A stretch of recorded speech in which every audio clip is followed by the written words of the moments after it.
found me on the day before Valentine's Day. I have my wife's card here. Hopefully, guys, you've gotten your card, your candy, your flowers. For you wives, you know it works. That's all I need to say about that.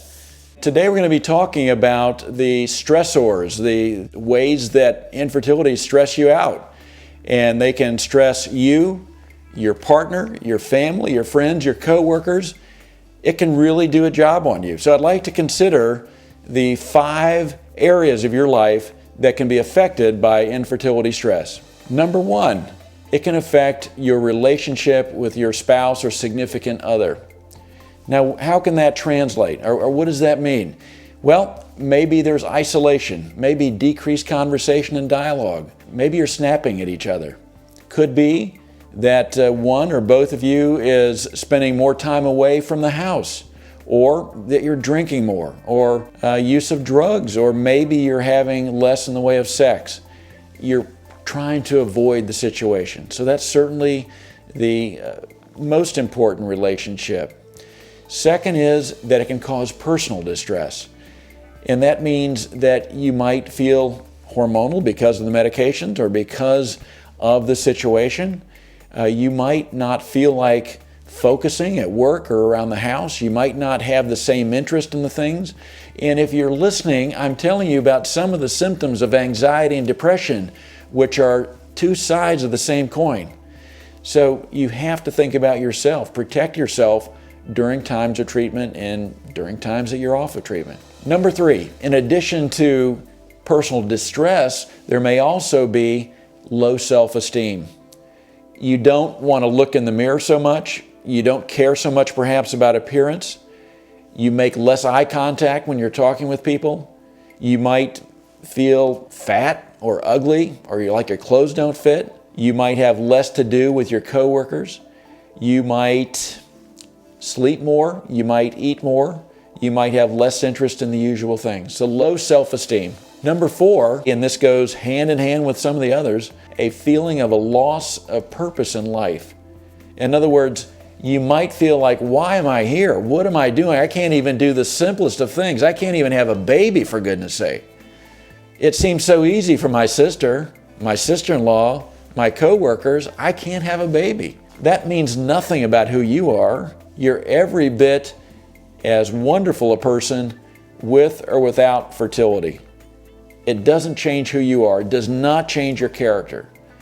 But certainly, the stress of infertility can make you believe so. Number 5, the stress of infertility can reduce your social standing. Now, can it really? Probably not. But the perception is, hey, listen, if we don't have kids the way the other people in our civic group, synagogue, mosque, church, tennis club, country club, whatever, if we don't have kids, we're not equal. We're not the same, and we can't enjoy the same little birthday parties, the same get-togethers. We're not in the club anymore. We've been excluded. So where do we go for socialization? It's a tough deal. So although your social esteem really doesn't change, it can be the perception. So obviously those 5 are not the only concerns we have about the psychosocial aspects of infertility. And I would encourage you to look further into this. And if you're experiencing real problems, please see a mental health counselor. A book that's a few years old at this point is called Conquering Infertility. It's by Dr. Alice Domar, D-O-M-A-R.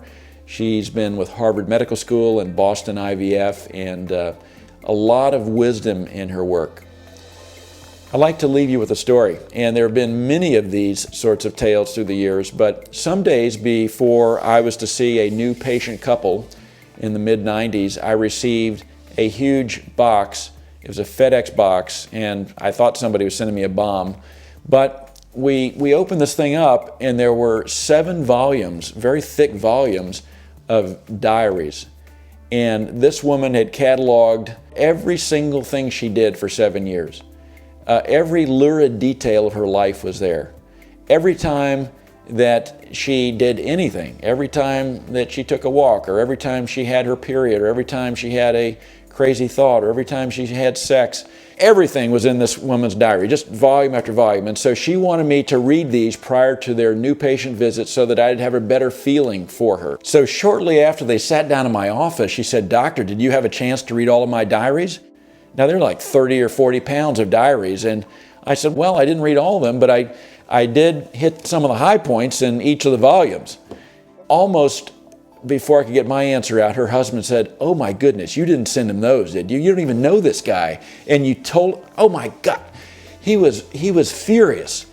He folded his arms and he turned just a livid color, and he said, "I can't believe this." He got up and walked out, and he was yelling at her even as he was going by the nurse's station. I never saw him again.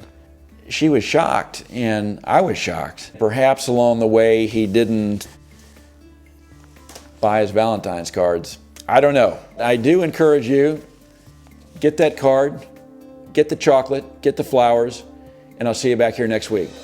Be sure to share this video with your friends and subscribe to catch all new episodes each week here on the Infertility channel. Plus, follow us on Facebook and Twitter.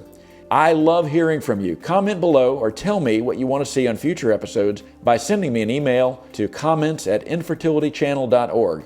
Until next week.